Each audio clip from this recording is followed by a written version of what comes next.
If you are a business owner, public figure, or in high level of leadership, and you want to curate an abundant, balanced life by uncovering the blocks that stand in your way and tune into your own wisdom, you are in the right place. In this podcast, we talk about personal and professional tools and strategies so that you can elevate your potential, expand your impact, and enjoy your life. I'm your host, Angela Williams. I'm a licensed therapist, coach, guide, speaker, educator, avid beachgoer, and I've helped thousands of clients achieve personal growth and transformation. Let's dive in.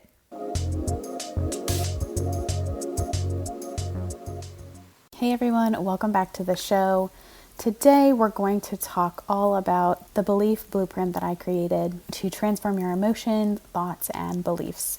Do you ever feel like you're just on the verge, on the edge of a big change in your life or career, be it financial increase, you want to stress less, or you're waiting for your dream project to be completed, but it seems like there's one piece missing to you moving forward in all of these areas. So often for me and my clients, once we really get into it, it boils down to having this mind, body, soul block. That's what it feels like, right? It's either in our mind, it's either living in our body, or it's some inexplicable force just within us. And typically, that's actually a subconscious belief formed from your lived experience. So often it's a common core unhelpful belief, such as I'm not good enough, I'm not worthy, I'm not capable, it isn't for me. And so a mindset shift or belief shift can largely impact an individual's behavior, decision-making, and overall life trajectory.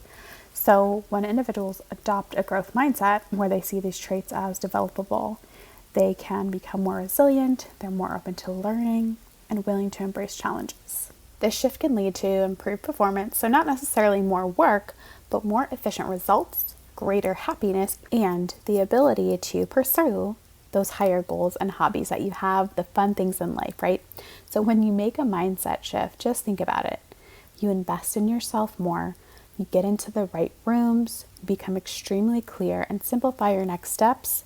You break through a plateau you've been facing. You take the action step that can feel scary at first, but pays dividends when you do. You pivot into those true desires with more confidence. You give yourself permission to take aligned actions and not just what's expected of you.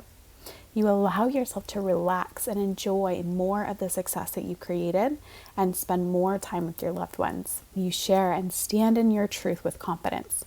And you can slow down without fear that everything's going to fall apart.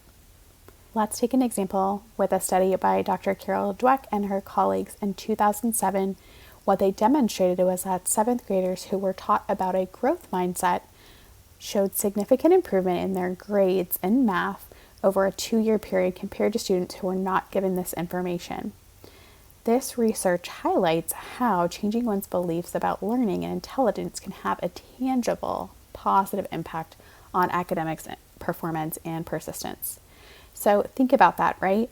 The one group of kids were taught and they were led to believe that if they have a growth mindset, they're going to be able to learn better and do better.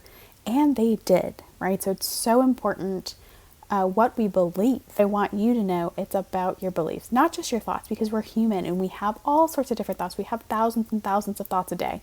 So I don't want you to hang up on that. Although language is very important, there is specifically an area of study called neurolinguistic programming, and that really drives the point home that our language is very important. We'll talk about that in another episode, but I want to also talk about how there are other structures that do focus on thoughts. And one of those examples is cognitive behavioral therapy. So you may have heard of this as CBT. If you have been in therapy before, your therapist might have mentioned it. You might have seen it in research. It's very popular, and it's a structured therapy that focuses on identifying and changing those negative thought patterns and behaviors. So it's based on the ideas that our thoughts, feelings, and behaviors are interconnected, and that altering negative thoughts and behaviors that we necessarily don't want to carry out can lead to improvements in our emotions and our mental health. So it's very goal oriented, and it typically working with a therapist. I will say I've seen many coaches, because I'm heavily involved in the coaching space now as well, use this format, and super helpful stuff, right? We're talking about restructuring your thoughts, challenging unhelpful thoughts, changing them. We are talking about changing your behaviors that then impact your mood. All of that works, and I teach all of that as well. But here's something that I don't think is taught enough, and this is the foundation of the work that I do, and that is understanding, identifying your subconscious beliefs, and that is truly what then impacts your automatic thoughts, your emotions, and then your behaviors, right? It all still interconnects, but your beliefs are the foundation. Okay, so this is where I see a gap of implementation of mindset support in the field now. I have the pleasure of knowing a lot of amazing coaches, and everybody has different techniques, and that's wonderful, but there is a gap. I know that I've worked with a couple business coaches who are saying, okay, here's a mindset thing, right? And they kind of go toward the CBT model, which I had just explained, that where they're just focusing maybe on thoughts or behaviors, and they say, but you need to believe in yourself, right? And then there's nothing that follows that. And so again, no shade, but that is the focus, is the beliefs. And that's where I do the deep work with my clients. So let's go over an example. I'm going to take you through my own example. And this is a fear of speaking. So this is how it presented. This is what it felt like to me on the surface. I was very nervous about speaking. So I had kind of low confidence growing up. So when it was time for public speaking, I was always nervous. I would sweat through my clothes. I would stumble through my words. The anxiety of it all made me forget what I was going to say. Sometimes I felt like I was going to pass out. It was very intense. So I didn't like having all the eyes on me. I was afraid of the judgment. I mean, I remember, being laughed at sometimes for mistakes made while presenting or getting nervous for a presentation.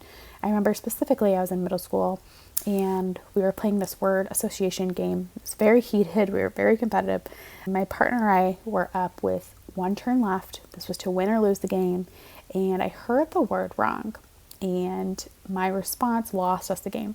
So it was so disappointing. It was terrible. I mean, there was just reactions left and right all over the classroom. It was hard to live down. But my belief became, I'm not capable. I'm not capable of doing this, right? So this nervousness continued throughout college. I remember presentations again, still nervous. People even would notice how nervous I was and make comments about it. So, okay, years go by, right? Then I got a couple jobs, but the one specifically where I needed to present information about the office I worked in almost weekly to groups of 10 or groups of 400, right? So I will talk about this too. This is the behavior part that comes in. The repetition allowed me the opportunity to create these practices to calm my nervous system before I spoke. So I did a lot of affirmations. I was able to do some breathing, right? And so this also helped me reach a type of desensitization, just doing it over and over again. And, I've heard it said before that that's what makes confidence, right? You just continue to do the thing over and over until you've mastered it. So here's what I'm going to point out, that this is where it gets interesting, because at one point in my career, I was also submitting to conferences to talk about the model that we created, working with homeless college students, all on my own desire. So I was seeking out these opportunities. And then when I would get them, I would still get super nervous. I mean, it would improve with time, of course, but again, that nervous part was still there. So noticing that, right? Next, I shifted to being an online business owner. So my business coach said to me at the time, you have to do Facebook Lives. And for me, that was a whole other type of mindset shift that I needed to make, because I needed to be live, showing it from personal brand. And as a therapist, I was trained to be neutral, work more behind the scenes, not really have opinions, right? So I'm really asked to be doing the exact opposite. So now I'm the face of my brand to a bigger audience, a bigger reach, right? I could reach thousands of people on the internet. Who knows, right? So again, nervous, but as I worked through the fears, I showed up. I did lives as a regular thing. If you want to go to my YouTube channel, you're welcome to. You'll see the progression from video 1 to the most recent one. Now I host this podcast, And again, the experience, the exposure, all super helpful elements of this. So I want to point that out too. So then more recently, my husband signed us up for Family Feud. And at the time I was newly pregnant. I think I was in my second trimester at that point. And so that took a whole nother level of mindset work to get there, because I had to get up there and speak to Steve Harvey intelligibly, right? I was deathly afraid that my forgetful pregnancy brain was going to wind me up on YouTube, just like staring and not saying anything. So I was very proud of the mindset work, the deep mindset work that I did to look at my past experiences and beliefs and shift them, and then work on the nervous system calming. And I was so proud of myself in the performance. I walked away from that like super, super proud of myself. So the belief shift there came from I'm not capable to I'm capable. And as you can see, I still took action regardless of the fear, right? Like I told you, for my job, it was required, right? I continued to get up on these stages. But with the mindset work that I've done now, the deep mindset work, looking at the subconscious beliefs, I feel so much more calm and confident. That is the difference. That is the key to actually enjoy doing the thing that you're doing, right? Because we can do things all day long. We can perform if we need to. But do you like it? Is it still giving you the shakes? Is it still making you sweat in a nervous way? This is the key. This is that small thing that just improves your quality of life. This is why it's so important. This is why I bring it to people, because I want people to know that even if it feels like a small shift, a small belief shift, it can have huge ripple impacts on your own life and therefore the lives of others, the other people that you work with or come in contact with, or your message getting shared, or whatever that is for you. So with all that being said, I hope that was a helpful explanation of how your beliefs really impact your emotions, your thoughts, and your actions. And again, it's my mission to help you as a leader show up in ways that you feel more confident, that you feel calm, that you're enjoying what you're doing. I created this simple way for you to change your beliefs so that you can have access to the opportunities you dream about. I've created a simple 3-step process. This is the blueprint that I give you in the Shift Masterclass. I'm so excited to share this masterclass, all about it. It's going to be about 60 to 90 minutes of live coaching. And in this masterclass, we will cover, number 1, setting intentions and cultivating mindfulness. Because again, that plays into calming your nervous system, opening your mind up to opportunities. Number 2, you will learn techniques to keep your nervous system balanced so that you can stay calm, focused, and in control. My example was speaking, yours could be something completely different, and this works with any area in your life. Number 3, you will identify and rewrite those upper limit beliefs or old stories that come up when you are making a change. We talk about rewriting and rewiring. All of that is the same thing. We're going to make sure that your beliefs are reflective and supportive of you doing that thing that you want to do. So as you saw in my example, my story, I kept going to bigger stages. I kept getting opportunities to speak in larger audiences, larger visibility. And when those larger challenges came, my old stories came up still, right? So that stuff can come up even if you've done a little bit of work on it. So don't be surprised if that happens, but know that the more work that you put in, the stronger your foundation is going to be. So notice how much of a life changer that would be if you could remove your limits because of past beliefs. I wouldn't be here speaking to you today if I did not do the mindset work. And at the end of the 3 steps that we're going to be working on in the masterclass, the goal is for you to fully embody the beliefs that allow you to be confident and easily move forward in pursuit of your next iteration, your next level goals, whatever those might be. Mine was speaking. Yours could be something different, like opening a business, writing your book, speaking on bigger stages, scaling your business back or scaling your business up. It could be going after a promotion that you've wanted for a really long time. It could be taking over a whole new company or workspace, whatever that is for you. It's going to take a little bit of that mindset work to make you feel excited and confident and calm about it, right? and enjoy it, not just do it, right? So think about all of the ways that you're doing something instead of enjoying it. And we will also complete the class by making sure to summarize and create an action plan for those easeful focus next steps for you.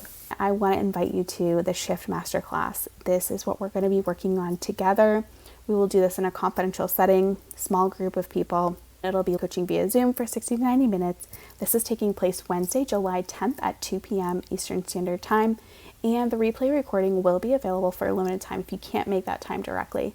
But you'll still get the blueprint of how to shift your beliefs at any time. If you have any questions, you're welcome to reach out to me. I'm going to leave all the information in the show notes.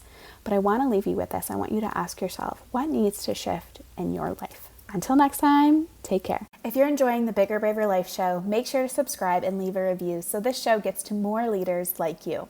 I also invite you to join the weekly newsletter fusing brain science, intuitive-based tools, tips, and strategies for you to elevate your potential, expand your impact, and enjoy your life.